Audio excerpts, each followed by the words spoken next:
Au cours des 2 dernières décennies, la solide croissance économique de l'Afrique a ouvert la voie à la réduction de la pauvreté. De 1995 à 2008, le pourcentage de la population africaine vivant dans la pauvreté est donc passé de 58 à 48%. De hauts niveaux de pauvreté persistent néanmoins, en particulier dans les zones rurales, et l'écart entre les catégories de revenus mesurés à l'aune du capital humain et de l'accès aux services sociaux de base ne cesse de se creuser.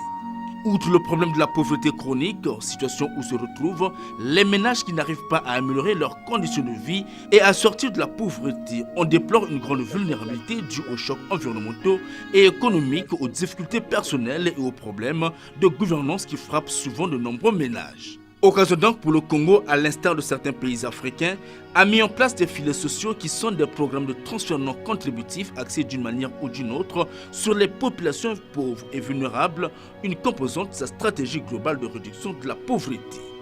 C'est donc à juste titre qu'a été mis en place le programme Lisungi avec l'appui technique de la Banque mondiale.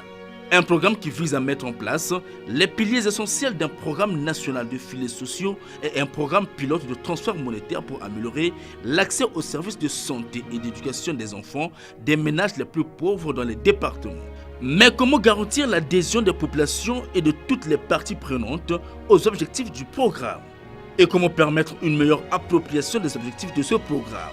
C'est là toute la problématique de cet atelier de validation du plan de communication du programme Lisungi.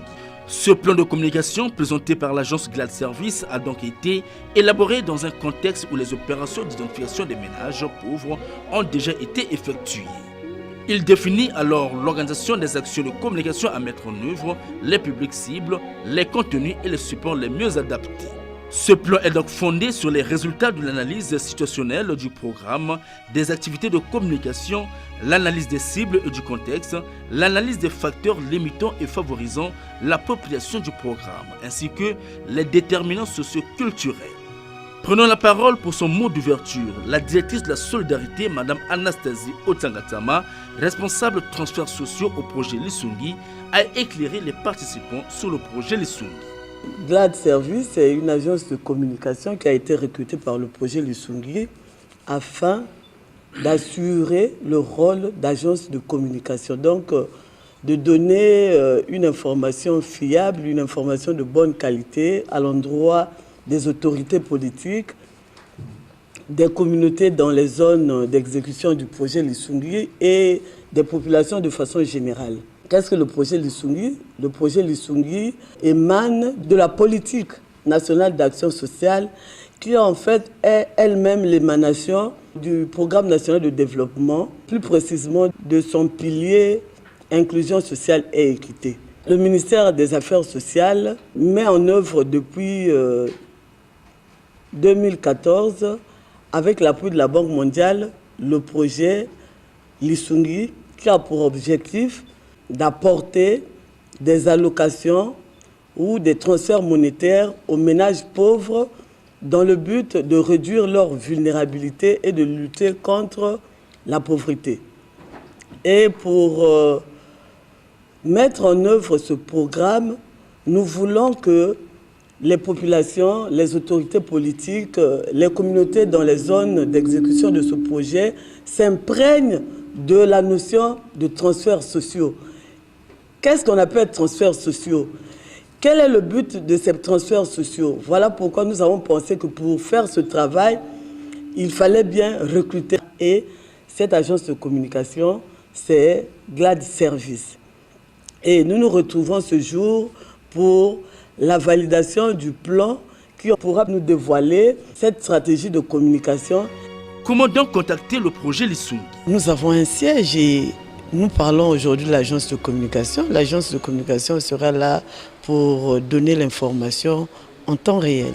Et quels sont les critères? Quelles sont les familles qui peuvent être éligibles au projet Lisungi? On a décrit les caractéristiques des ménages qui peuvent être éligibles au projet Lisungi. On a suffisamment donné les informations sur les zones qui sont concernées par Lisungi. Et maintenant que nous recrutons l'agence de communication, je crois que l'information sera peut-être ou sûrement amplifiée. Nous avons déjà effectué des paiements à Vomvo, à Pointe-Noire, dans la cuvette à Oyo et Makwa, et sous peu nous le ferons à Brazzaville. Par ailleurs, la Direction générale de la solidarité a éclairé la lanterne du public sur les liens qui existent entre les CAS et le projet Lissungi. Tout ce qui concerne le ciblage se fait au niveau de la CAS. Disons, les agents sociaux qui travaillent dans les CAS sont les acteurs dans la mise en œuvre du projet Lissungi. Parce que la CAS constitue la porte d'entrée de tout sur Lissungi. Par exemple, quand nous parlons du ciblage, le tout se fait au niveau de la CAS. Et les comités communautaires de ciblage qui font le signalement, à la fin, toutes les données sont centralisées au niveau de la CAS. Placé sous la tutelle du ministère des Affaires sociales, de l'action humanitaire et de la solidarité, le projet Lissungi résulte de l'engagement du président de la République d'étendre la protection sociale à d'autres catégories sociales, exclues du système traditionnel de sécurité sociale. À la suite de cette orientation politique, le ministère des Affaires sociales a donc élaboré, avec l'appui technique de l'UNICEF, la politique nationale d'action sociale.